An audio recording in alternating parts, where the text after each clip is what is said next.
Hello again everyone and welcome back to the Underground. This is the Until update for May 11th through the 17th, 2025. It's been a busy week as usual, however today I'm going to move rather quickly through this because I've been working on some time-intensive tasks that have eaten up a lot of my time this week, and unfortunately I don't have too much to show for it just yet, but hopefully we'll have something to talk about on that front in the next few days or weeks. So starting off with global strategic concerns, most of my week has been spent trying to track and log and catalog a lot of the cartel operations that have been going on along the southern U.S. border.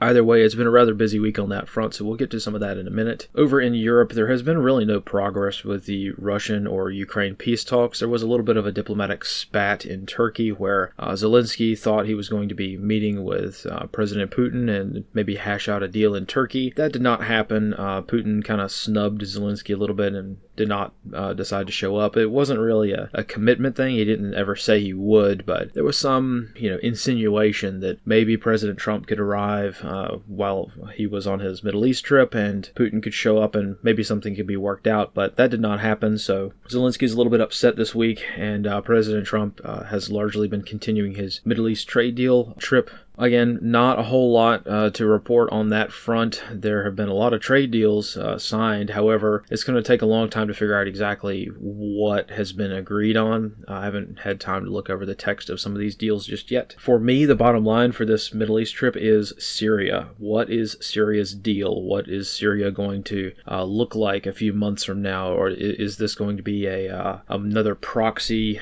situation now that the Syrian civil war is technically over and Syria has a new leader? I don't know. We're going to have to see, and I think that this Middle East trip is going to be very illuminating on that front. Finally, over on the subcontinent, the India-Pakistan war, if you want to call it that, is over. Largely, it's fizzled out over the past few days, and there hasn't really been any cross-border fires that I could see, at least not from locals reporting it on social media. And India has opened up most of the sluice gates with regards to the water supply flowing into Pakistan, so tensions are still pretty high. I mean, it's India-Pakistan, so tensions are going to be high. They've been high for a very long time, but for right now, the risk of nuclear annihilation is fairly minimal at this point. Moving over to strategic movement, there have been a few movements of American resources around the region, but most notably I wanted to mention, I saw before I had a chance to make a slide on this morning, but plane watchers are reporting that at least one squadron of F-15s has been transferred to Diego Garcia from Cadena, so if that is the case, hopefully we'll be able to get a good satellite shot of him in a few days. It's been a week since we've had any good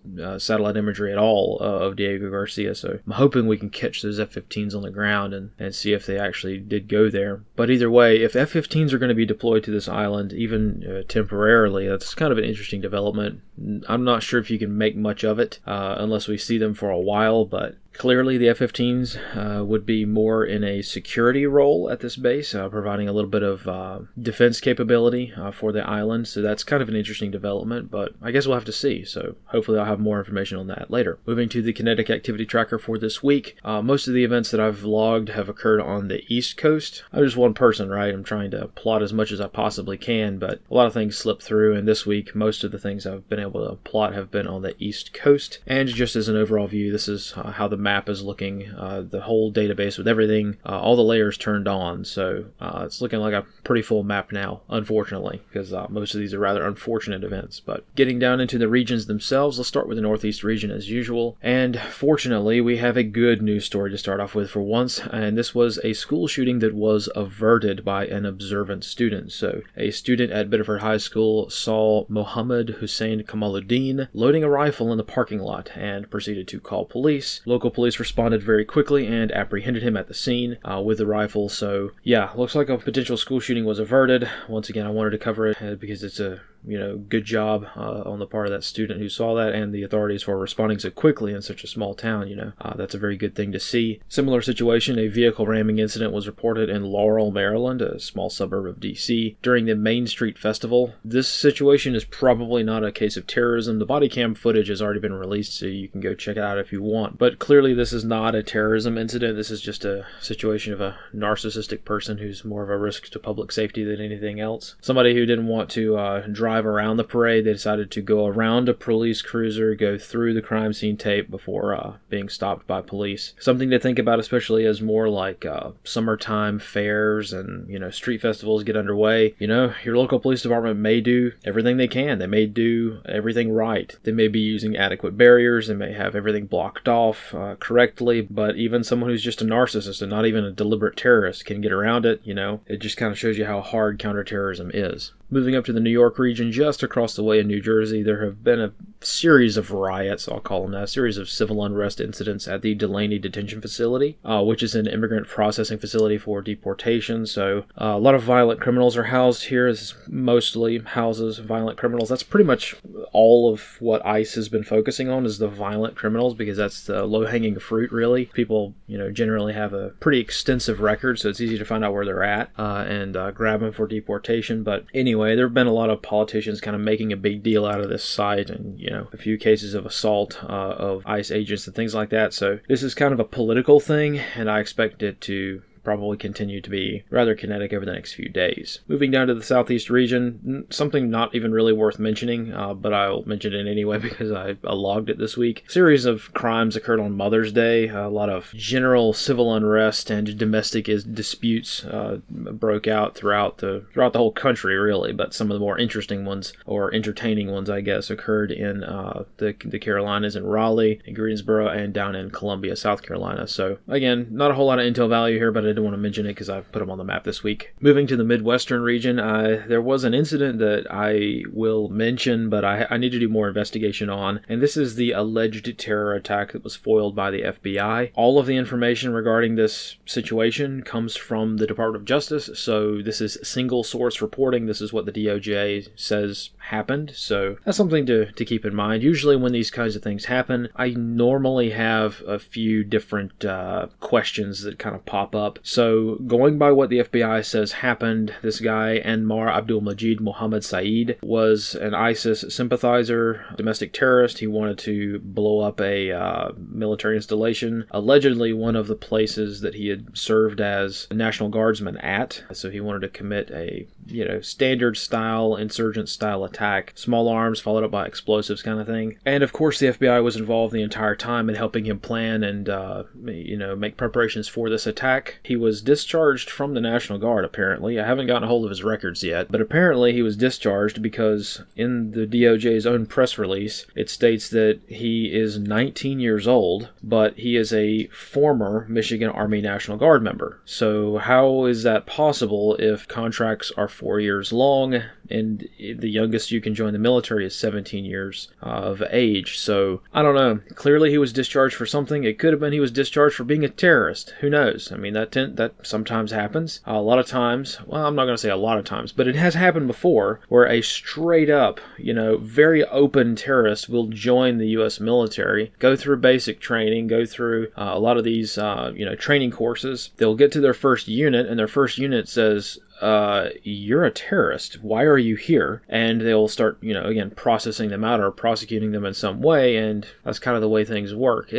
I'm not going to say it's very common, but it does happen. And this could, again, it's speculative, but this could be one of those situations here. I don't know. Either way, the FBI is the only source of information for this. Hard to say what's actually going on here. So hopefully we'll have more information as time goes on. Maybe from this guy's trial, and as more court documents get released, we'll kind of understand what was going on here. But according to the FBI, if this guy really did do all of the things that he said, this guy was very bad at being a terrorist. So either way, very interesting case coming out of the Midwest. Moving now to the Southwest region, this is the more interesting region for this week. We have a case of 2 observation posts being destroyed by Customs and Border Patrol agents on the border in Arizona. So doctrinally speaking, we call these listening posts / observation posts, or LPOPs. That's why you'll see me refer to them as LPOPs quite often, because doctrinally speaking, that's that's what these are. These are simply just observation posts up on the tops of mountains down there along the border. One of these cartel sites was located just west of Ajo, and the other site was located in Nogales. I'm still working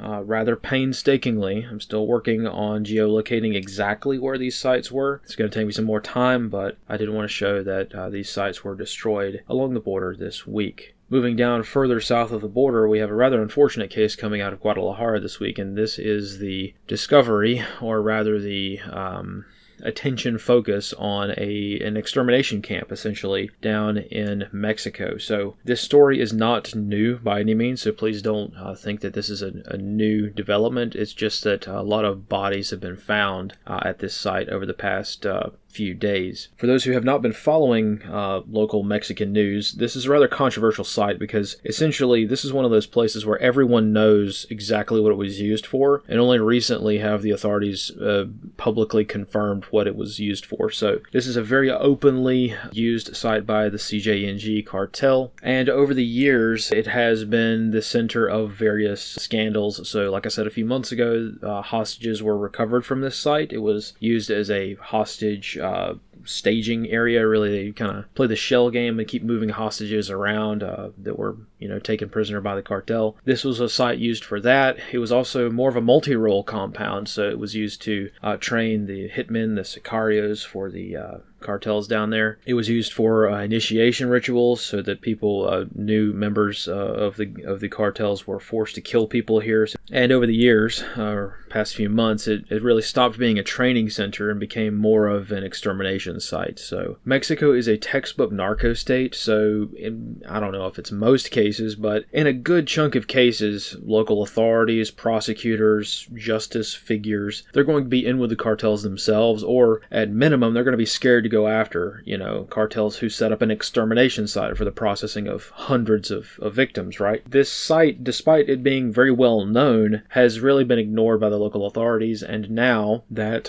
third-party groups have gotten access to the site to conduct digs, they've found 6 mass graves. So this wasn't just an extermination site, but it was also the burial site as well. So logistically speaking, that would make a lot of sense. It's a compound out in the middle of nowhere. It's got an airfield nearby, so you can fly in victims pretty easily. So this appears to be what this site was used for, at least most recently. So now that this third-party group of concerned citizens has unearthed all of these victims, and they found hundreds and hundreds of sets of clothing items from burial pits. I think they said they found 6 burial pits inside this compound. Local authorities are now trying to identify who might have been killed at this site. Yeah, rather grisly. Sorry about that, but it's been kind of an interesting week down south of the border for just showing how serious the cartels really are. So for those who are kind of questioning as to why the United States considers these cartels to be terrorist organizations, that's really the best label we have for this kind of thing. So, if anyone is in any doubt as to the brutality of the cartels, this should confirm that. So that's pretty much all I have for today. I wish I had time to cover a lot more stuff, but I'm kind of, again, strapped for time today. So I'll just roll things up with the Intercepted GhostNet Report. And it was, again, a pretty good week for the GhostNet. I've caught a lot of reports here and there throughout the week as well. Unfortunately, I missed most of the window this week. I got tied up, and I was